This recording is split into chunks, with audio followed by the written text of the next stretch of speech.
Here is the new project for the channel. This is a 2025 Yamaha R9. As you can see, it was laid over, looks like on the left side here. Not a ton of damage, getting right into it. Tanks obviously beat in pretty good. Moving down to the stator cover, that took a decent hit, which is an interesting spot to break with it being laid over. You would think it would break on the bottom, but for some reason it broke on the top. Obviously the plastics on this side cooked. We were missing the daytime running light on the left side here. The radiator looks to be all good.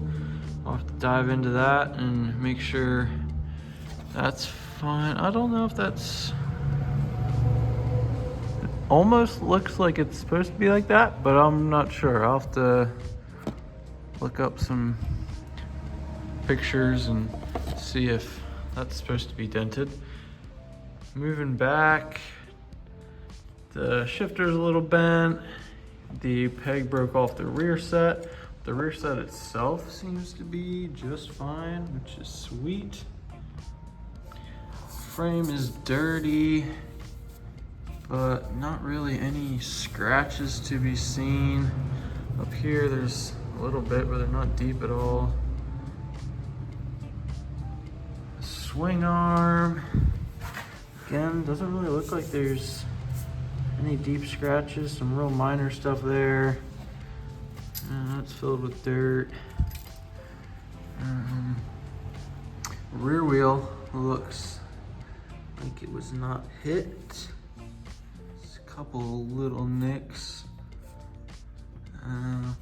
Chain guard, I'm guessing that's not supposed to be bent up like that. And then this bit tweaked, need to replace that. Moving back, the rear plastics are cracked, along with the rear tail light. The rear fender seems to be a little bit tweaked as well. I'm not too worried about that because I don't think we're gonna be keeping that big thing on there. This right side, honestly, it looks like it might have been dropped on this side at one point too. Definitely not near as bad, but there's definitely some scuffing on these plastics that would be consistent with it being dropped. We got some kind of bear zip tied to the subframe there. Pretty sweet. Got a nice quad lock mount here, which is nice. And this bike, unlike the Ducati, did come with a key. So we got that.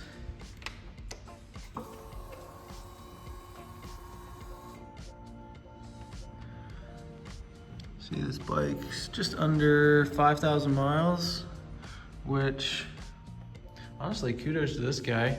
It's a 2025 model, so there's no way he had this for, I mean, a year at most. I put almost 5,000 miles on it. So this bike was ridden, and yeah, we're gonna dive right into it. Obviously, the mirror here wrecked. Front stay, I'm hoping is good. I haven't seen any cracks yet, but we'll have to look a little closer once we got all these plastics off. And I do want to maybe try to start this thing here quick. So I did end up adding a little bit of oil because it looked a little low on the sight glass. And I'm figuring the battery is going to be at least a little bit dead. So I got the jump pack here, and we're gonna go ahead and see if this thing starts.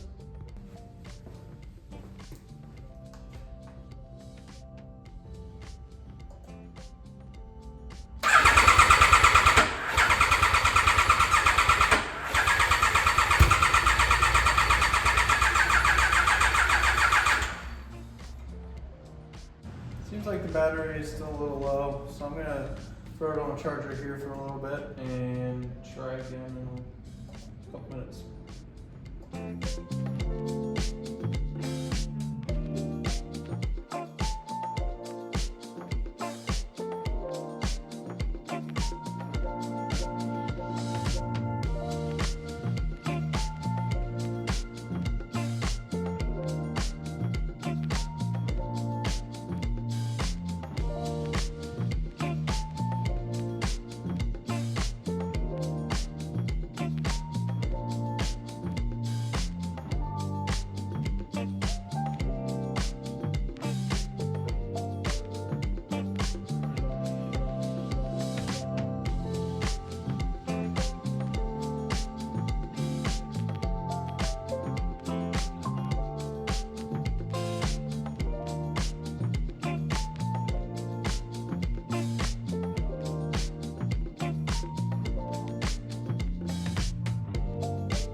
So I have had this bike sitting on the charger overnight.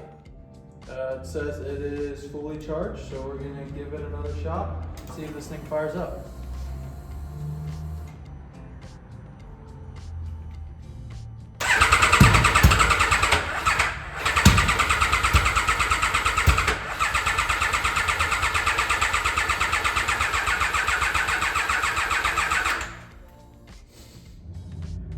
So it does not seem like this thing wants to fire up.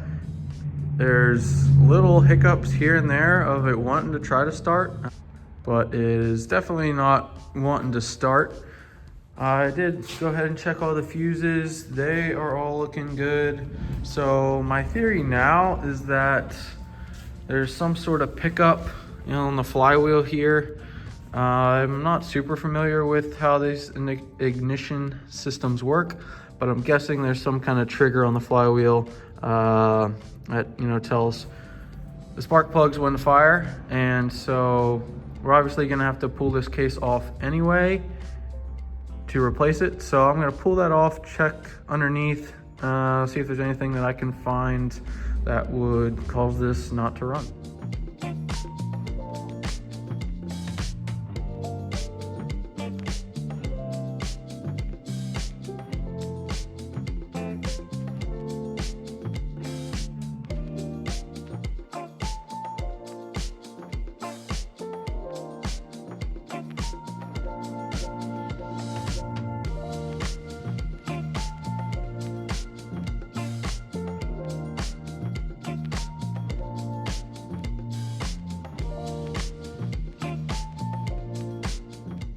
So after tearing it down, it is kind of what I feared, that this flywheel did take a little bit of a hit. There you can see. And yeah, I guess just that little bit can throw off the pickup and timing on these teeth.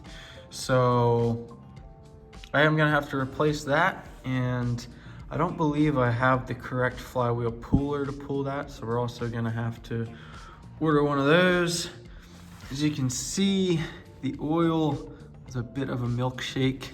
So the water pump sits right here, and I'm guessing just the little bit of a shift caused the seal in the water pump to go, and mixing coolant and oil is how you're gonna get that milkshake.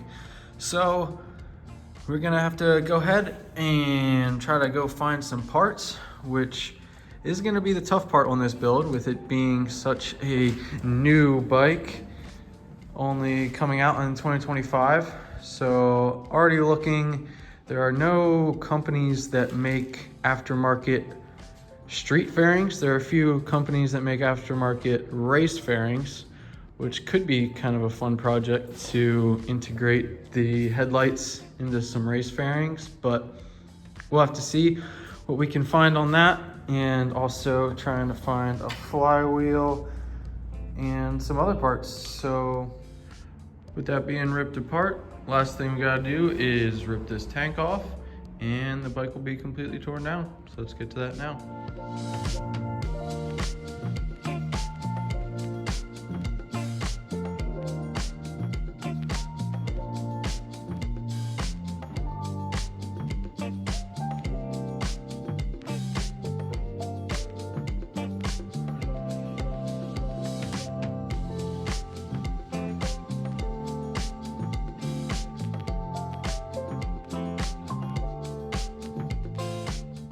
And just like that, the R9 is all torn down, all the damaged pieces off of it. Now we can really see underneath here and see if we got any damage. And this front stay looks like it is all intact and not bent anywhere, which is sweet.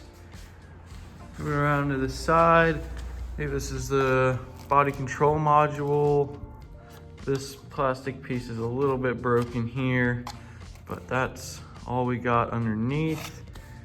Obviously got the clip-on broken off, as well as the left-hand switch here, which that wiring is gonna be fun. See if we can find a connector for that. Moving up top, you can see got the air box and the ECU sitting right on top here. Air inlets. Also found underneath here, you can see that is where the passenger peg got broke off. So those are gonna be some fun bolts to get out, but should be doable. So overall, pretty happy with what we found. So we'll order some parts, try to get all that sorted. And hopefully in the next video we can get this thing fired up and maybe even take it for a ride. Thanks for watching. We'll see you in the next one.